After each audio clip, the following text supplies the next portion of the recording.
65க்கு தேவையான பொருள்லாம் நம்ம போட்டுடலாம். இப்போ இதில் நான் 4 ஸ்பூன் கார்ன்ஃப்ளவர் பச்சரிசி மாவு எடுத்து வச்சுருக்கேன். அது மாதிரி ஒரு 3 ஸ்பூன் கார்ன்ஃப்ளவர் மாவு எடுத்து வச்சுருக்கேன். தேவையான அளவு உப்பு எடுத்து வச்சுருக்கேன். உப்பு போட்டுருங்க. அதுக்கப்புறம் பார்த்திங்கன்னா அதுக்கு காரத்துக்கு தகுந்த மாதிரி நம்ம 1 ஸ்பூன் மிளகாய்த்தூள் போட்டுக்கோங்க. தேவைப்பட்டால் காரம் அதிகமாக உள்ளவங்க கொஞ்சம் சேர்த்துக்கலாம். நான் இப்போ கலருக்கு கொஞ்சம் orange colour, food colour orange colour கொஞ்சம் சேர்த்துக்கிறேன். அப்போ தான் அந்த ஃபுட் கலர் கிடைக்கும், அந்த 65ஓட கலர் கிடைக்கும். அதுபோக நான் கொஞ்சம் இஞ்சி பூண்டு பேஸ்ட்டு வீட்டிலையே தட்டி அதை சேர்த்துக்கிறேன். அது கொஞ்சம் வாசனையாக இருக்கும். இஞ்சி பூண்டு பேஸ்ட் போட்டிருக்கிறேன். இதெல்லாம் போட்டு நம்ம மொத்தமாக விரவிக்கோங்க. விரவிட்டு அதுக்கப்புறம் தண்ணி விட்டு கிளறி நம்ம மஞ்சப்பொடி போட்டு வெந்நீரில் போட்டு எடுத்து வச்சுருக்கோம் இல்லையா, அதை இதோடு சேர்த்து மிக்ஸ் பண்ணி கிளறி கொஞ்சம் நேரம் ஊற வச்சுடுங்க. அதுக்கப்புறமா நம்ம பொரிச்சு எடுத்துடலாம். அவ்வளோதான். இதுக்கு தேவையான பொருட்கள்லாம் ரொம்ப ஒன்றும் பெரிய இதில். நிறையா பேர் கரம் மசாலா பிடிக்கிறவங்கிறவங்க கரம் மசாலா மட்டும் கொஞ்சம் சேர்த்துக்கலாம். எங்களுக்கு அந்த வாசனை ரொம்ப பிடிக்காதனால இஞ்சி பூண்டு பேஸ்ட் மட்டும் நான் போட்டிருக்கேன். நீ கரம் மசாலா வேணுங்கிறவங்க அதை கொஞ்சம் சேர்த்துக்கலாம். அதோட ஸ்மெல் வேறு மாதிரி இருக்கும். இதோட டேஸ்ட் வித்தியாசமாக இருக்கும். இது அந்த வாசனை பிடிக்காதவங்க வெறும் இஞ்சி பூண்டு பேஸ்ட்டு மட்டும் சேர்த்துக்கலாம். இப்போ இதை நம்ம தண்ணி ஊற்றி பிசைஞ்சிடலாம். இப்போ தண்ணி ஊற்றி அதை நான் பிசைஞ்சு எடுத்துக்கிறேன். அதாவது அது பஜ்ஜி மாவு பதத்துக்கு இருக்கிற மாதிரி பார்த்துக்கோங்க. கொஞ்சம் கட்டியாகவே இருந்தாலும் தப்பு இல்லை. ஏன்னா காலிஃப்ளவர் போட்டதும் கொஞ்சம் அந்த காலிஃப்ளவரில் உள்ள தண்ணி கொஞ்சம் வெளியே வர்ற மாதிரி இருக்கும். அதனால் ஓரளவுக்கு கொஞ்சம் கட்டியாக கரைச்சி வச்சுட்டு காலிஃப்ளவரை போட்டு மிக்ஸ் பண்ணி வச்சிடலாம். நம்ம தேவைன்னா கூட திரும்ப நீங்கள் தண்ணி தொளிச்சிக்கலாம்.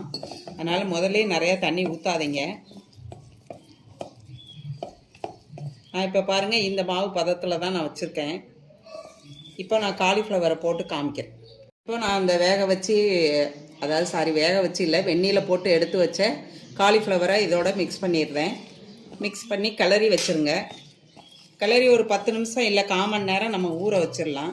இப்போ பாருங்கள், இது சரியாக தான் இருக்கும். இதோட கிளறும்போது சரியாக தான் இருக்கும். இன்னும் தண்ணியாக பிசைஞ்சிங்கன்னா அந்த மாவு அந்த காலிஃப்ளவரில் ஒட்டாத மாதிரி ஆயிரும். இதே கொஞ்சம் நேரத்தில் தண்ணி விட்டுரும் உங்களுக்கு. அதனால் இப்படி கட்டியாகவே கொஞ்சம் ஓரளவுக்கு பிசைஞ்சு கிளறி வச்சுக்கோங்க.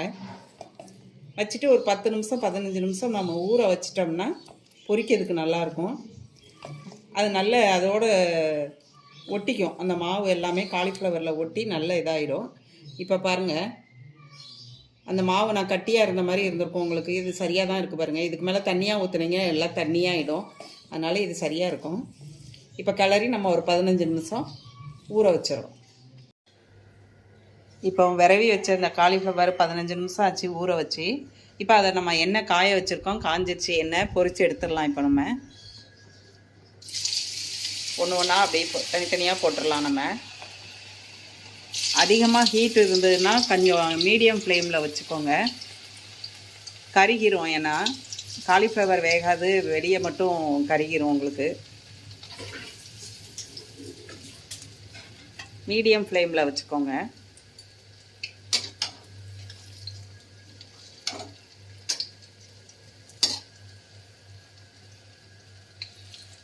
இது பாருங்கள், நல்லா கடையில் நம்ம வாங்கின மாதிரியே இருக்கும் இந்த 65. இது மேலே நீங்கள் பொரித்து எடுத்துகிட்டு லெமன் மட்டும் புழிஞ்சு சாப்பிட்டிங்கன்னா ரொம்ப டேஸ்ட்டாக இருக்கும், நல்லாயிருக்கும். கடையில் வாங்கின 65 மாதிரியே இருக்கும். இது அதிகமாக நம்ம 100 ரூபா கொடுத்து தான் வாங்க வேண்டியது இருக்கும். இது பார்த்தீங்கன்னா ஒரு 25 ரூபாய்க்கு நீங்கள் காலிஃப்ளவர் வாங்கினாலே 3 பேர் தாராளமாக சாப்பிட்ற மாதிரி இருக்கும் உங்களுக்கு. நான் இப்போ இந்த ஃப்ரைட் ரைஸுக்காக இன்றைக்கி 65 ரெடி பண்ணியிருக்கேன்.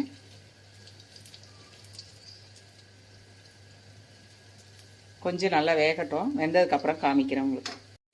இப்போ பாருங்கள், இந்த அளவு இருந்தால் போதும், நீங்கள் எடுத்துடலாம். வெந்துருச்சின்னு அர்த்தம். அது கலர் பாருங்கள், நம்ம அந்த ஃபுட் கலர் சேர்த்ததுனால அந்த கடையில் உள்ள கலர் மாதிரியே இருக்கும். இப்போ இது வெந்துருச்சு, எடுத்துடலாம். நீங்கள் பாருங்கள், பார்க்கறதுக்கு காலிஃப்ளவர் 65 கடையில் போடுற காலிஃப்ளவர் 65 மாதிரியே இருக்குது பாருங்கள். இப்போ திரும்ப பேலன்ஸ் இருக்கிறதையே நம்ம போட்டு எடுத்துடலாம். அவ்வளோதான். இவ்வளோதான், ஈஸி வேலை தான். ரொம்ப வேலையெல்லாம் கிடையாது நமக்கு. 10 நிமிஷம் மொத்தத்தில் பார்த்தீங்கன்னா 10 நிமிஷம் வேலை தான் நமக்கு இந்த காலிஃப்ளவர் 65 ரெடி பண்ணுறதுக்கு. அதனால் நீங்கள் ஈஸியாக வீட்டில் செஞ்சு சாப்பிட்லாம். நமக்கு சுத்தமான எண்ணெயில் பொரித்த மாதிரியும் இருக்கும், வீட்டில் ஹைஜீனிக்காகவும் இருக்கும். வெளியே நமக்கு எண்ணெய் வந்து சுத்தமான எண்ணெய் இருக்காது. அதனால் வீட்டில் செஞ்சு சாப்பிடுங்க. செஞ்சு சாப்பிட்டு பாருங்கள், எப்படி இருக்குன்னு கமெண்ட் பண்ணுங்கள். நான் இப்போ இது வெந்தது காமிக்கிறேன்.